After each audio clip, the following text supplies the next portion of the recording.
Jesús, luz verdadera que ilumina a todo hombre, luz que llega a este mundo. Nosotros sabemos que tú has venido de Dios el Padre para ser nuestro Maestro y que enseñas los caminos de la verdad. Las palabras que oímos de ti son espíritu y son vida. Pero tienes libre libro siguiendo el sello, tú solo, tú que diste tu vida por nosotros y nos compraste para Dios con tu sangre. Danos la poder de los misterios del reino de Dios y las inagotable riquezas de tu corazón. Descúbrenos los tesoros de la sabiduría y la revelación de Dios que en ti se oculta. Haz que tu palabra penetre en nuestras almas, guíe con luz nuestros pasos, ilumine nuestra senda, hasta que amanezca el día y se disipen las tinieblas. Tú que vives y reinas por los siglos de los siglos. Amén. Bueno, después de estas largas vacaciones, primero feliz Pascua de Resurrección a todos.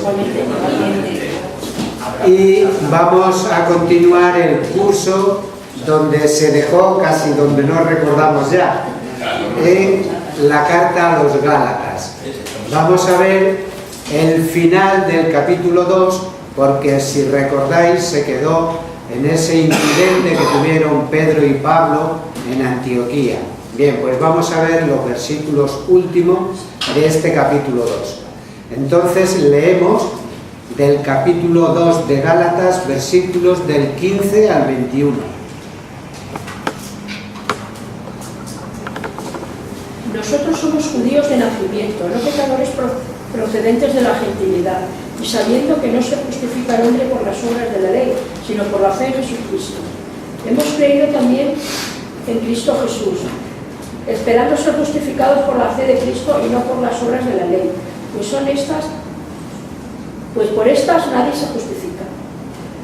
Mas si buscamos ser justificados por Cristo somos aún tenidos por pecadores, ¿será que Cristo es ministro de pecado? De ninguna manera. Si vuelvo a edificar lo que había destruido, a mí mismo me doy por transgresor. Mas yo, por la misma ley, he muerto a la ley, por vivir para Dios.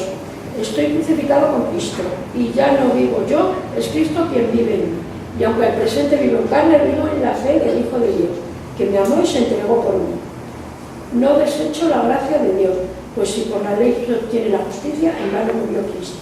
Bien, hasta ahí. De todas formas, leemos un poquito más despacio Por eso te digo que para que podamos entender. Fijaos que pocos pasajes de las cartas de Pablo, en tan pocas líneas, encontramos una síntesis tan completa del Evangelio de Pablo.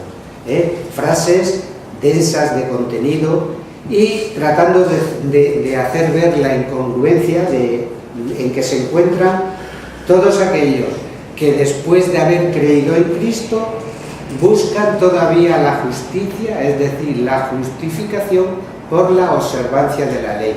Es de lo que van a tratar estos últimos versículos del capítulo 2, de la justificación por la fe y no por las obras de la ley. Sabéis que fue un problema importante al principio en la primitiva iglesia. Pablo tuvo muchos problemas con los judaizantes. ¿Sabéis quiénes eran los judaizantes?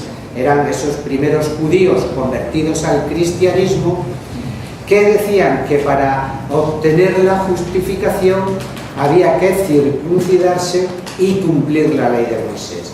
Es decir, entrar en el cristianismo siguiendo la ley de Moisés, la antigua ley. Bien, ese precisamente fue el origen del primer concilio en la Iglesia. En el concilio de Jerusalén se trató precisamente este tema. Decía que frases densas de sentido estos versículos, y nos expone tres ideas fundamentales. Primero, la justificación por la fe. Segundo, Cristo, única causa de esa justificación. Y tercero, esa unión misteriosa que tenemos con Cristo, que se da en el bautismo. Por el bautismo somos insertados en la vida misma de Cristo. Si recordáis la última charla, que fue especial, hablando sobre la pasión, allí dijimos que hay algunas palabras que las oímos muy a menudo y que a veces pasamos un poco de puntillas sobre ellas, y una de ellas es la justificación. ¿Qué es la justificación? Lo dijimos entonces y lo vamos a repetir porque creo que no está de más. La justificación es un hecho de la justicia de Dios, en la que Dios declara justo al pecador. Por lo tanto, la gracia de Dios no está en haber dejado impune el pecado de los hombres, sino en haberlos transferido y castigado en la persona de su Hijo. Por eso Cristo cargó con nuestras culpas, cargó con nuestros pecados, porque todos nuestros pecados fueron transferidos y castigados en Cristo. Eso es, en esencia, la justificación. En estos versículos digo, Cristo es presentado como solución única y plenaria del problema de la justificación. Y comienza pues exponiendo la tesis fundamental. Dice: nosotros somos judíos de nacimiento, no pecadores procedentes de la gentilidad, y sabiendo que no se justifica al hombre por las obras de la ley, sino por la fe en Jesucristo, hemos creído también en Cristo Jesús, esperando ser justificados por la fe de Cristo y no por las obras de la ley, pues por las obras de la ley nadie se justifica. Digo, esa es la tesis fundamental. Todos, incluso los judíos, son justificados por la fe en Jesucristo. Y aduce como prueba que también ellos, Pedro, Pablo, Bernabé, que son judíos de nacimiento, pues han buscado en Cristo la justicia. Y como prueba escriturista cita un salmo, el Salmo 143, 2, leemos. El Salmo 143, versículo 2.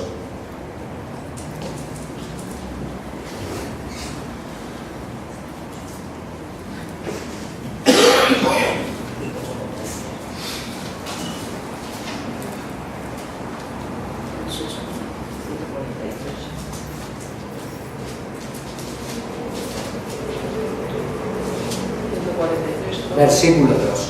Versículo 2. No entres en juicio. Sí. No entres en juicio con tu siervo, pues ante ti no se justifica ningún viviente. Pues persigue la... Ninguno es inocente frente a ti. Es lo que, si no se justifica ningún viviente. Claro, no se justifica nadie se justifica ante ti. Es decir, ninguno se puede presentar inocente ante ti, nos dice el Salmo, porque por la ley, que era por lo que entonces tenían, nadie se justifica, sino por la fe. Bien, después de esta carta a los Gálatas, seguramente vaya a ver la carta a los Romanos, y en esta carta a los Romanos el tema de la justificación por la fe se trata muy profundamente. Ahora solo diremos que la justificación se debe a una iniciativa del Padre y tiene por causa meritoria la pasión y muerte de Jesucristo. Y esta justificación se ofrece a todos, tanto judíos como gentiles. Pero para que se haga eficaz, se exige de nuestra parte la fe en Jesucristo. Pero, ¿qué es la fe? ¿Qué fe es la que se nos exige? Fijaos, el Concilio Vaticano I dio una definición de lo que es la fe. Decía el Concilio Vaticano I: virtud sobrenatural por la que con la inspiración y ayuda de la gracia de Dios creemos ser verdadero lo que por Él ha sido revelado, no por la intrínseca verdad de las cosas percibidas, por la luz natural de la razón, sino por la autoridad del mismo Dios que revela, que ni puede engañarse ni engañar. Eso, podríamos decir, es la definición técnica de la fe. ¿Pero qué es la fe para Pablo? La fe es esto, sin duda, pero también una actitud vital de que se pone en manos de Dios, que es suma verdad y suma bondad, aceptando la revelación de la justicia divina en la obra llevada a cabo por Jesucristo y profesando que de Dios solo, única fuente de salud, confía recibir todo. Es decir, se trata de una fe viva y operante bajo el impulso de la caridad, o lo que era lo mismo, lo que nos dice Santiago en su carta, una fe con obras. Fijaos, el Papa, el miércoles pasado, en la audiencia general que tuvo el día 3, decía: la fe se profesa con la boca y con el corazón, con la palabra y con el amor. Es esa fe viva que opera bajo el impulso del amor. Bien, pues esta justificación por la fe, revelada ahora por el Evangelio, estaba ya atestiguada por la ley. Por eso la justificación por la fe no anula la ley, más bien la confirma. Buscar Romanos, la carta a los Romanos 13, 8, 10.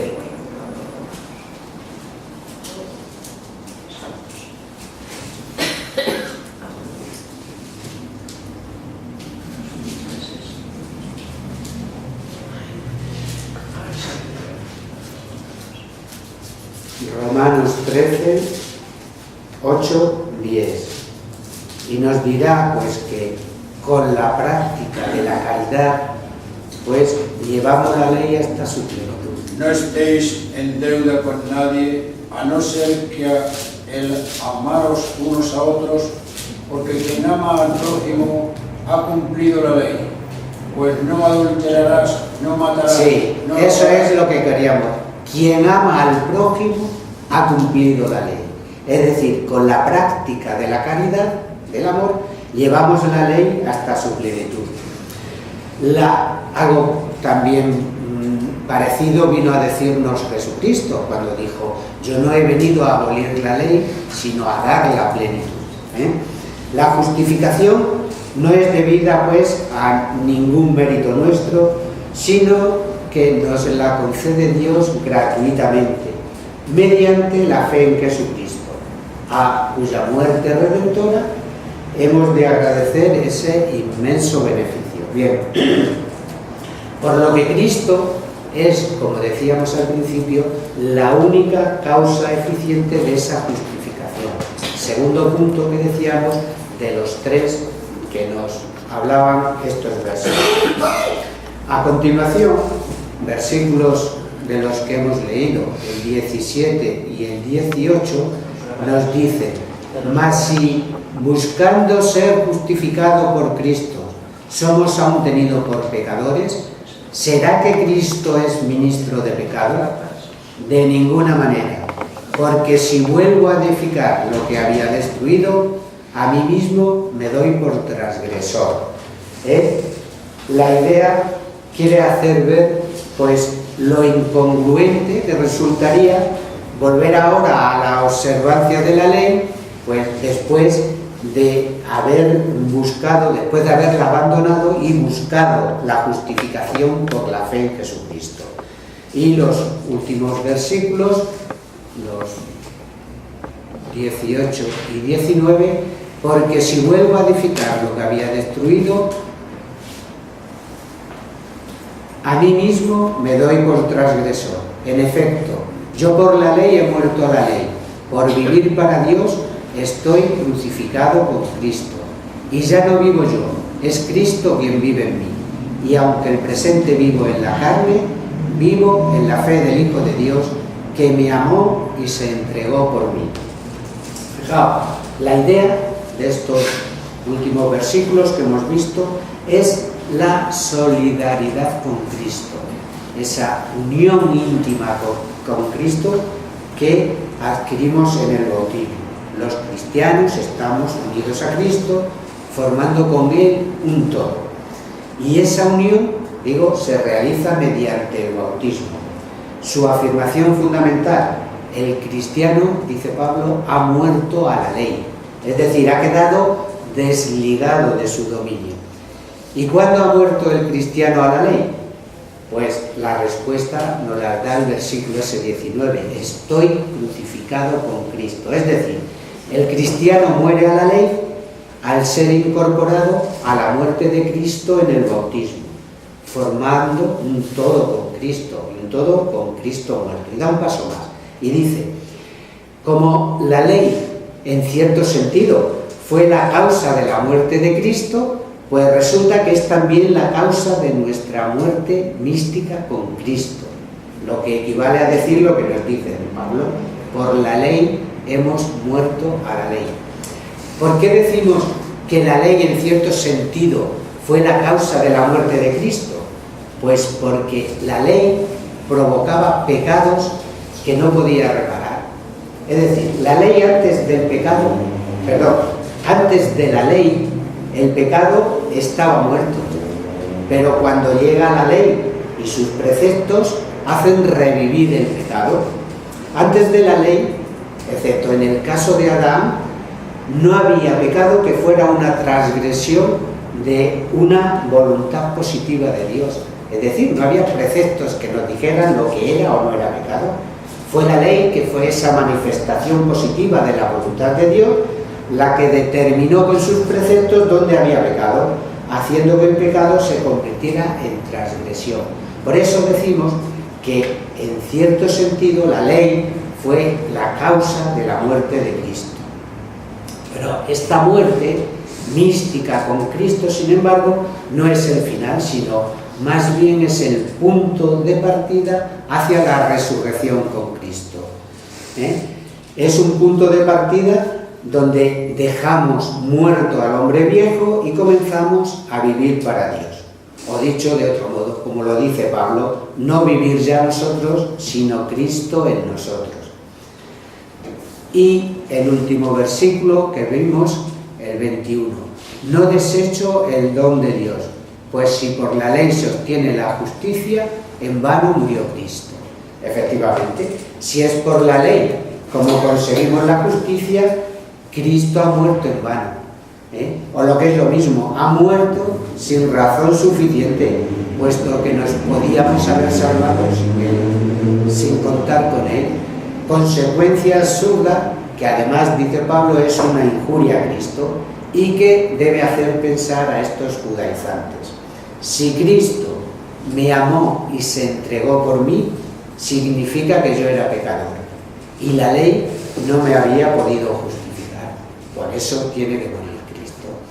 Bien, pues vistos estos versículos, pasamos al capítulo 3 y leemos los 5 primeros versículos de la carta a los Gálatas. 3, 1, 5. Oh insensatos Gálatas, ¿quién os fascinó a vosotros, ante cuyos ojos fue presentado Jesucristo como muerto en la cruz? Esto solo quiero saber de vosotros. ¿Habéis recibido el Espíritu por virtud de las obras de la ley o por virtud de la predicación de la fe? Tan insensatos sois, habiendo comenzado en Espíritu, ahora acabáis en carne. ¿Tantas cosas habéis recibido en vano? Sí que sería en vano el que os da el Espíritu y obra milagros entre vosotros. ¿Lo hace por las obras de la ley o por la predicación de la fe? ¿Veis? Comienza el apóstol pues lamentándose de que los Gálatas se hayan dejado fascinar, pues olvidando la imagen de Jesucristo clavado en la cruz. Y le recuerda que no han sido las obras de la ley, que seguramente los Gálatas ni conocían, sino la fe en Jesucristo cuando se convirtieron, lo que motivó que recibieran el Espíritu Santo. Lo que supuso para ellos de transformación en su vida interior y abundancia de gracias carismáticas que recibieron del Espíritu cuando su conversión. Y por eso les dice: habéis comenzado por el Espíritu y termináis por la carne.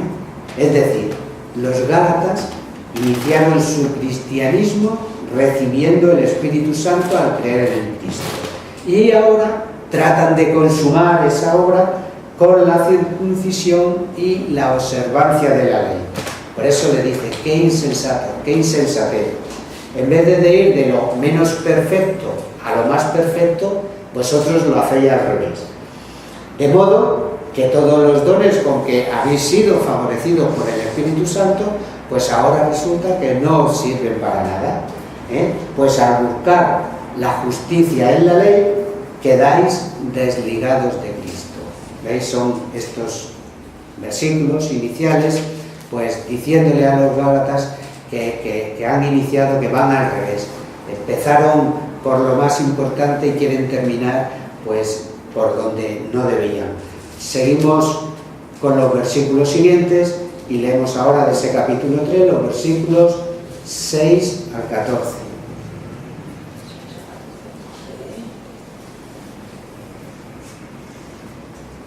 Como escrito está, Abraham creyó y le fue imputado a justicia.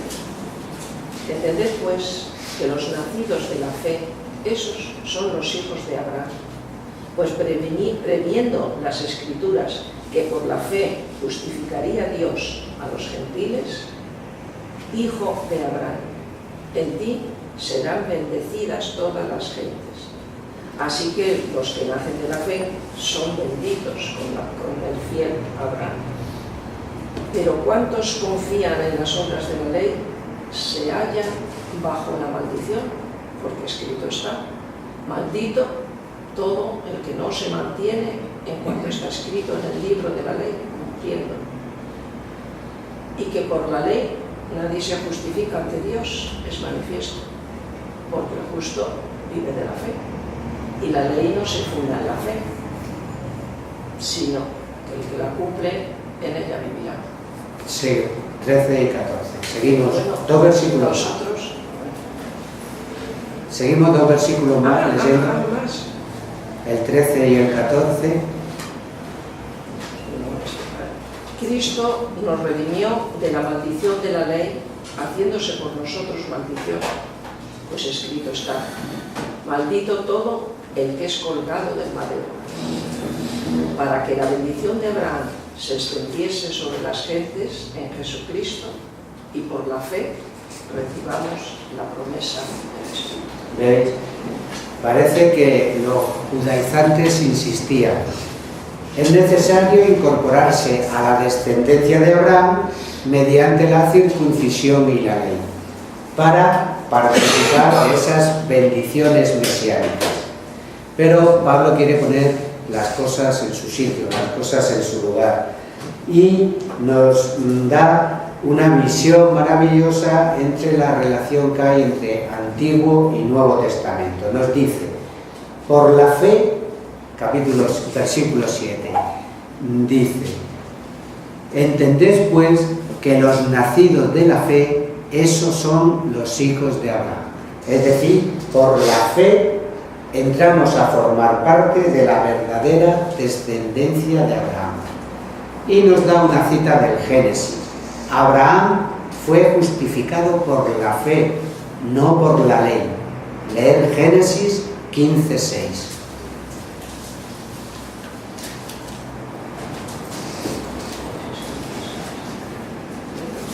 Es esa primera cita a que hace referencia Pablo en el versículo 6. Y creyó Abraham a Yahvé, y le fue reputado por justicia. Y le fue computado a justicia. La expresión esa, le fue computado, significa poner a cuenta de. Es decir, aplicado a la justificación, significa que Dios pone a cuenta de Abraham la fe, aceptándola, esa fe de Abraham, como equivalente de la justicia que Dios le otorga. Luego, la justificación a Abraham le vino por la fe. Pablo trata de hacerles ver que con la aceptación de la fe, imitando al fiel Abraham, habían sido ya incluidos en su descendencia, en la descendencia de Abraham. E insistirá en que solo los nacidos de la fe constituyen en los planes divinos la verdadera descendencia de Abraham a las que están hechas las promesas. Es lo que nos viene a decir en el versículo 9. Y luego, en el versículo 10, pero cuantos confían en las obras de la ley se hallan bajo la maldición, porque escrito está, maldito todo el que no se mantiene en cuanto está escrito en el libro de la ley cumpliéndolo.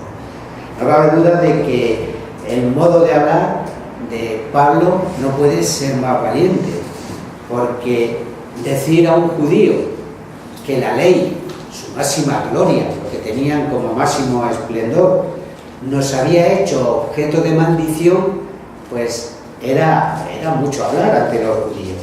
Pero Pablo no solo lo afirma, sino que lo prueba valiéndose de la Escritura. Y da un texto, Deuteronomios 27, 26.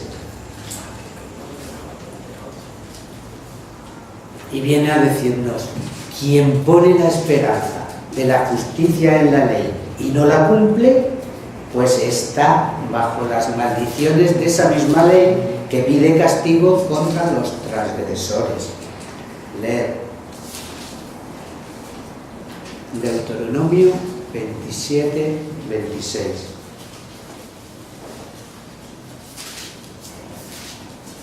Maldito el que no confirmare las palabras de esta ley para hacerlas. Y dirá todo el pueblo, amén. Amén. Maldito todo el que no cumpla la ley.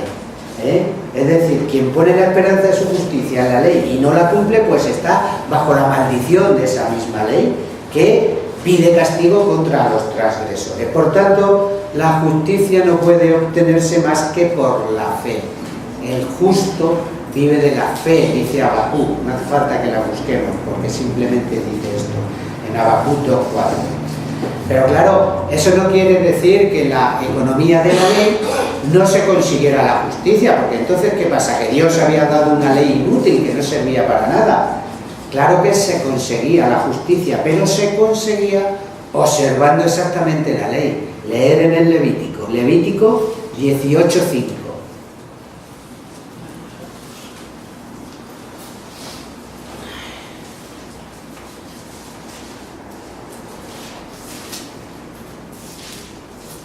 Guardaréis mis leyes y mis mandamientos.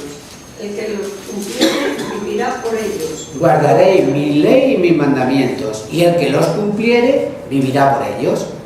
Luego, ¿qué pasaba?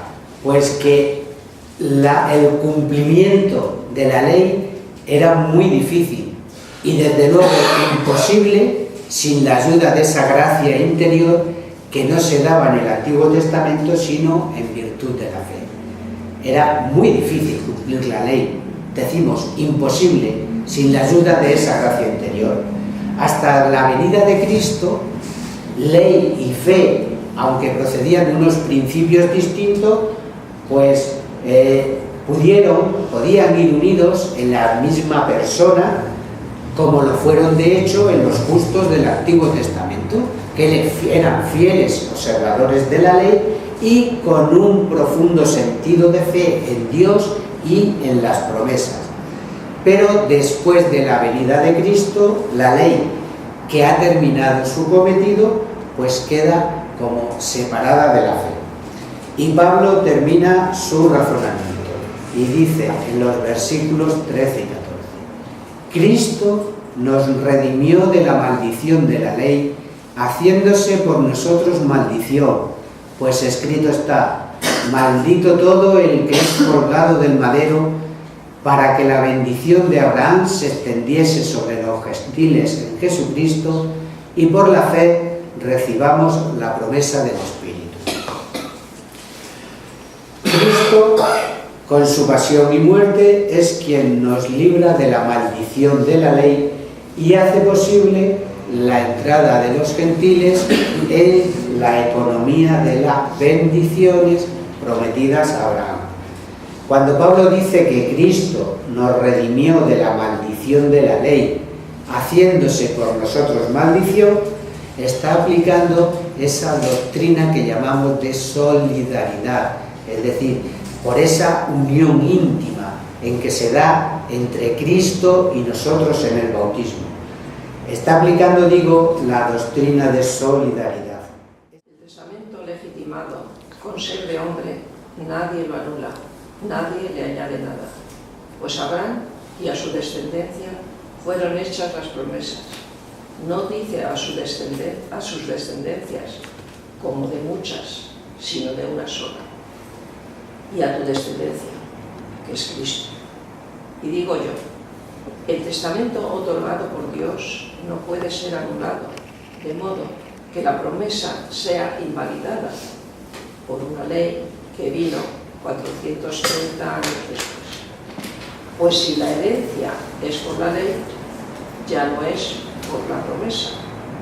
Y sin embargo, a Abraham le otorgó Dios la donación por la promesa. ¿Por qué pues la ley fue añadida por causa de las transgresiones promulgadas por los ángeles,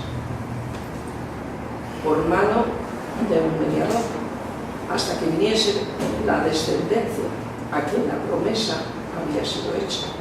Ahora bien, el mediador no es de una persona sola, y Dios es uno solo. Luego la ley está contra las promesas de Dios. Nada de eso. Si hubiera sido dada una ley capaz de vivificar realmente la justicia, vendría de la ley. Pero la Escritura la encerró, lo encerró todo bajo el pecado para que la promesa fuese dada a los creyentes por la fe en Jesucristo. Y así, antes de venir la fe, estábamos bajo la custodia de la ley, encerrados con vistas a la fe que había de revelarse, de suerte que la ley fue nuestro ayo para llevarnos a Cristo, para que fuéramos justificados por la fe. Pero llegada la fe, ya no estamos bajo el ayo. No entiendo nada. Bueno, vamos despacio a ver si entendemos algo. Primera afirmación del versículo 17. Y digo yo, el testamento otorgado por Dios no puede ser anulado por la ley que vino 430 años después e invalidar así la promesa.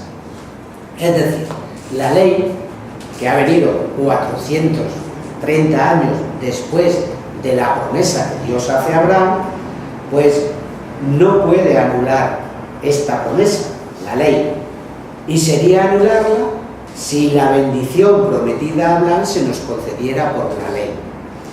Para argumentarlo se vale de una comparación, tomada pues, de las costumbres sociales humanas, el testamento, y dice: un testamento hecho en regla, en el que figure la última voluntad del testador, no puede ser cambiado o modificado. Es verdad que los testamentos se pueden cambiar y modificar, pero hasta que contiene la última voluntad del testador. Pero un testamento que ya está la última voluntad del testador no puede cambiarse o modificarse. Pues bien, la promesa de Dios a Abraham y a su descendencia es como un testamento, donde no hay más que una voluntad generosa por parte de Dios que promete sin imponer condiciones, y una promesa incondicional, sin condiciones, como esa, semejante a un testamento, Dios no puede sustituirla por una promesa fundada en un contrato bilateral, que era la ley. La ley era un contrato entre Dios y su pueblo: tú haces, yo te doy. De modo que el cumplimiento de la promesa quedase subordinado al cumplimiento de esa ley, porque en ese mismo momento dejaría de ser promesa en cuanto tiene de gratuito e incondicional. Si no ha quedado claro, voy despacio y volvemos a ver. Román Paladino. Digo que San Pablo se vale para decirnos que la ley que había venido 400 años después no podía anular la promesa que había sido hecha anterior, y para argumentarlo se vale pues del ejemplo del testamento. Y dice eso: un testamento no se puede cambiar porque figura la última voluntad del testador y no puede ser anulado o modificado. Bien, pues esa promesa que Dios hizo a Abraham es como un testamento, es como un testamento donde no hay más que una voluntad generosa por parte de Dios y no pide nada a cambio. Entonces, una promesa así, hecha por Dios, incondicional, semejante a ese testamento, Dios no puede sustituirla por otra promesa basada en un contrato bilateral, como sería la ley, porque de modo que además se subordinara la promesa al cumplimiento de ese contrato, al cumplimiento de la ley, porque dejaría ya de ser promesa, ya te exigiría algo a cambio. Bien, y a continuación pasa San Pablo a hablar quién es esa descendencia de Abraham. Y nos dice en el versículo 16: pues a Abraham y a su descendencia fueron hechas las promesas. No dice a su descendencia como de muchas, sino de una sola, y a tu descendencia, que es Cristo. Esa es la verdadera descendencia de Abraham, Cristo. ¿Por qué nosotros vamos a formar parte de esa descendencia? Luego hablamos. Nos dice, efectivamente, que esa descendencia es Cristo. Y como conclusión de sus razonamientos, pasa a decirnos cuál ha sido el verdadero papel de la ley. Y aunque cuando hemos leído el texto hemos hablado de ayo, vamos a hablar mejor del pedagogo, porque se entiende mejor. Dice en los versículos 24 y 25: de suerte que la ley fue nuestro pedagogo para llevarnos a Cristo, para que fuéramos justificados por la fe. Pues llegada la fe, ya no estamos bajo el pedagogo.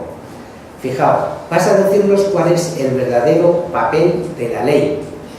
Y dice que fue hacer de pedagogo para llevarnos a Cristo.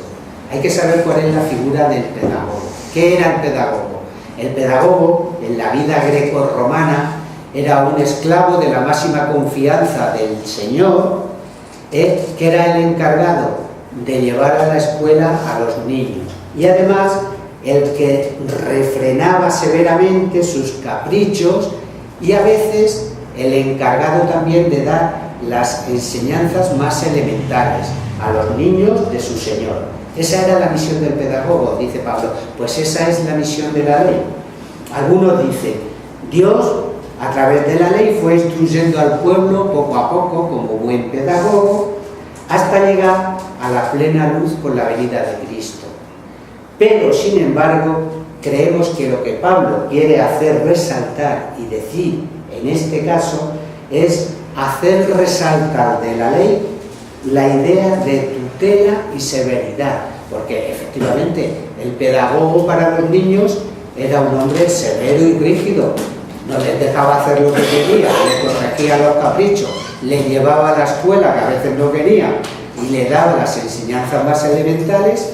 Pues ese es lo que quiere hacer resaltar Pablo de la ley, esa tutela y severidad como la de los inflexibles pedagogos, que no tutelan y castigan simplemente por castigar, sino en interés de sus protegidos. Bien, pues ese ha sido el oficio de la ley: señalar al hombre su camino y hacerle ver su impotencia, contribuyendo al plan de Dios de buscar la salud por la fe y llevar a Cristo. Y vamos a ver ya los 4 últimos versículos de este capítulo 3 y leemos del 26 al 29.